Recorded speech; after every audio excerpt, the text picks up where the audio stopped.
Hello everyone, my name is Eris and welcome to my YouTube channel, The Rookie Fashion Icon.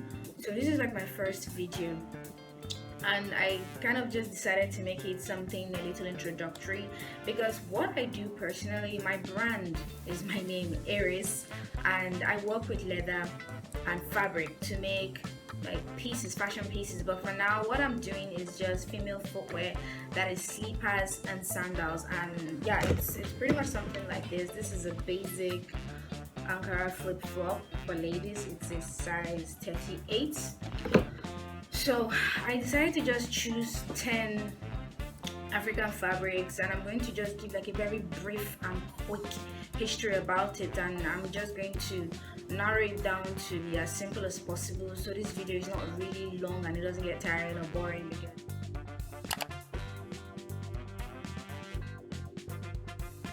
Number 1, Adire. Adire is a resist dyed cloth produced and worn by the Yoruba people of southwestern Nigeria in West Africa. The word Adire means tied and dyed. Originally, the Adire cloth was made with indigo dye, but with the introduction of synthetic dyes, more colors and tints were used, and the label Adire sort of expanded to include also the wax resist method, which is technically the use of wax to make detailed patterns on the fabric before dyeing them. Number 2, Shweshwe fabric. This is popularly worn by the South Africans, but it originated in Europe. Its name is derived from the connection this fabric had from the king of Lesotho, King Shweshwe I. He was given this fabric by the French missionaries in the 1840s, and after a while, the fabric sort of became a part of their cultural wear. Shweshwe fabric is manufactured with an acid discharge and roller printing technique on pure cotton fabric. It is traditionally used for weddings and family functions. Originally, it was dyed indigo, but the fabric is now manufactured in a variety of colors and printing designs characterized by sophisticated geometric patterns. Number 3, Basotho blanket, which is also known as Shona Marena. This is another fabric that was influenced by the same king, Shweshwe I. In the 19th century, he was gifted this by a man only known as Mr. Howell, but these beautiful blankets gained popularity in the Soto region and are now unique to the Kingdom of Lesotho. In earlier times, animal hides with hair still on them were used to make this fabric, but after the king was given his new blanket, he replaced his animal blanket with the woolen one, and his people assimilated. After then, cotton and wool were used in place of animal skin in making their blankets. At number 4, we have Ankara, also known as African wax print. Ankara was originally manufactured by the Dutch for the Indonesian textile market, but the prints gained significantly more interest in the West African countries because of the tribal-like patterns. The patterns are being printed on 100% cotton to create these gorgeous fabrics. They are worn at weddings to identify with friends of the bride and groom, at birthdays to identify family and friends of the celebrant, and even at funerals to celebrate the departed. But these days, we have seen Ankara print on other textures of fabrics apart from cotton, like silk, chiffon, and even spandex. These are used to create more modern pieces like sportswear, or even swimwear. Number 5, Aso Oke. Aso Oke is created by the Yoruba people of southwestern Nigeria. Aso Oke is also a hand loom cloth woven with silk and cotton threads.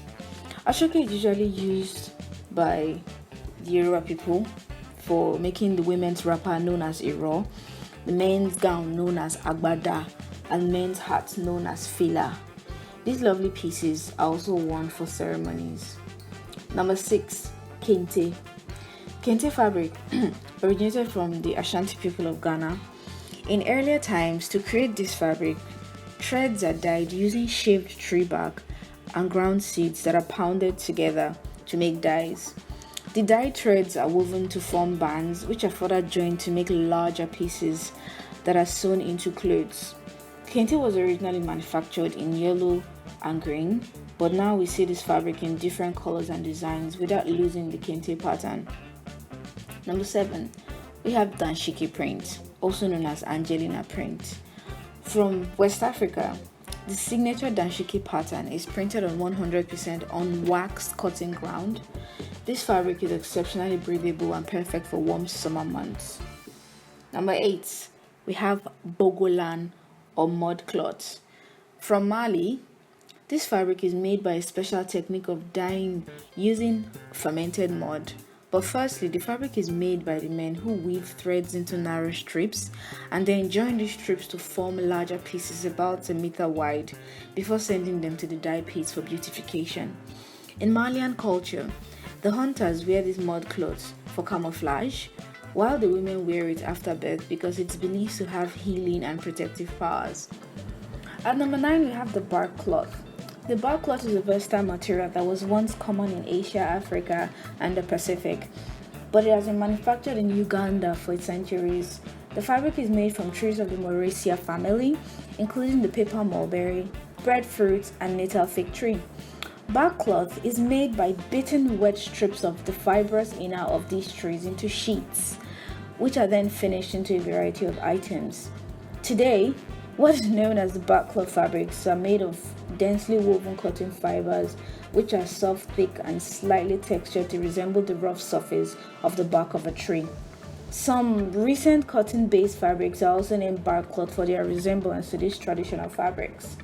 Number 10 is the Boulay fabric from Cote d'Ivoire. This textile is made by hand. The local craftsperson first converts raw cotton to single threads. Then these threads are bleached to remove the impurities, then left to dry out under the sun. After probably a couple of days, these bleached threads are dyed with either mineral or vegetable-based dyes. Then when it's dry, the threads are fed into the manual loom according to the pattern the craft person wants. These woven strips are then sewn together to form the whole fabric to be sewn into clothes. For centuries, the fabric has been mostly adorned during community gatherings, special events, traditional proceedings, and festivities. So that's pretty much it for now. You can rep your country by commenting down below the name of your country and a textile you love. Don't forget to like and subscribe and hit the notification to see my videos when I post them. Love you guys so much.